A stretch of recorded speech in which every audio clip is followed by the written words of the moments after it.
Morning everyone. ఈ మధ్యకాలం లోపల చిన్న చిన్న విషయాలకే యూత్ కానీ పెద్దలు కానీ అసలు అనవసరమైనటువంటి డిసిజన్ తీసుకొని జీవితాన్ని ముగించేస్తున్నారు. నేను ఈ సందర్భాన్ని ఒక విషయం చెప్పదలుచుకున్నా.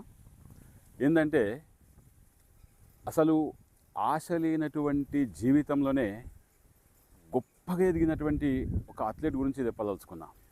మనం చిన్న విషయాలకే జీవితాన్ని ముగించేయడం, చిగురుటాకులు ఎగిరిపోవడం ఇట్లాంటివి కాకుండా ఈ వ్యక్తి గురించి చెప్తే మీరు కొంచెమన్నా మోటివేట్ అవుతారనే ఉద్దేశంతో చెప్పడం జరుగుతుంది.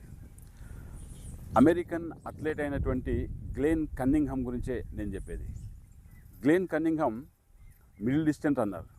ఈయన ఎలా ఎదిగిందంటే కాలక్రమం లోపల వాళ్ళ బ్రదర్తో పాటు స్కూల్కి వెళ్ళి ఉంటే ఆ స్కూల్ లోపల మంటలు చెలరేగుతాయి.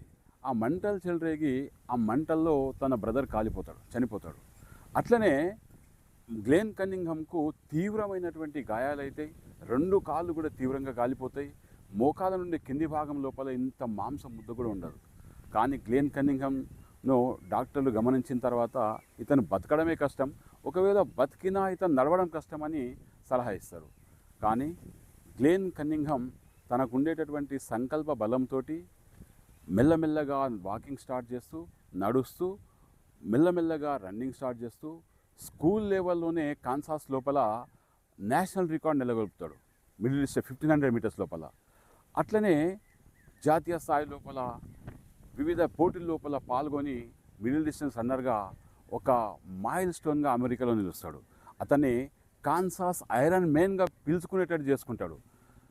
అతను ఏదైతే నడవలేడు అని చెప్పిర్రో అదే వ్యక్తి జాతీయ స్థాయి లోపల, ప్రపంచం లోపల పేరుగాంచినటువంటి గొప్ప వ్యక్తిగా ఎట్లా ఎదిగిందంటే ఒలింపిక్స్ 1932లో జరిగినటువంటి ఒలింపిక్స్ లోపల ఆయన పాల్గొని 800 మీటర్ లోపల 4th ప్లేస్లో నిలుస్తాడు.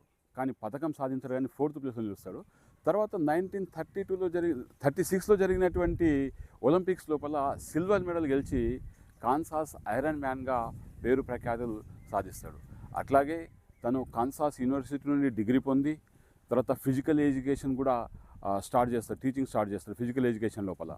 తర్వాత తన భార్యతో కలిసి అతను ఒక గ్లెన్ కన్నింగ్హామ్ యూత్ రాంచ్ ఏర్పాటు చేస్తాడు.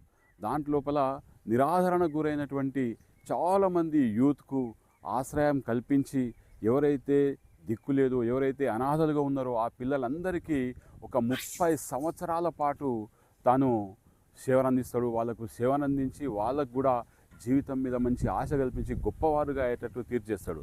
తన యొక్క సేవాగుణం, తను ఎదిగినటువంటి క్రమం ఇవన్నీ చూస్తుంటే మనకు ఎలాంటి ఆశ లేనటువంటి ఒక మనిషి ఇంత తన సంకల్ప బలంతో ఇంత గొప్పగా ఎదిగింది కదా. మనం ఎందుకు చిన్న చిన్న విషయాలకే కుంగిపోవాలి? మనం ఎందుకు చిన్న చిన్న విషయాలకే దిగజారిపోవాలి? ఈ జీవితంలో ఏం లేనట్టుగా, నిరాదరణకు గురైనట్టుగా అయిపోయి లేనటువంటి ఇష్యూస్ కొని తెచ్చి కుటుంబాలకే దూరం అయిపోతున్నటువంటి వ్యక్తులు ఎంతోమంది ఉన్నారు.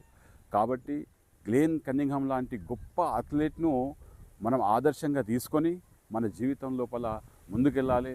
మరియు మనము ఆశ లేని చోటనే ఆశ చిగురించుకునేలా చేసినటువంటి గ్లెన్ కన్నింగ్హామ్ను ఖచ్చితంగా ఆదర్శంగా తీసుకొని ముందుకెళ్లాల్సిన అవసరం ఉందని మీకు గుర్తు చేస్తూ ఉన్నాను. Thank you everyone.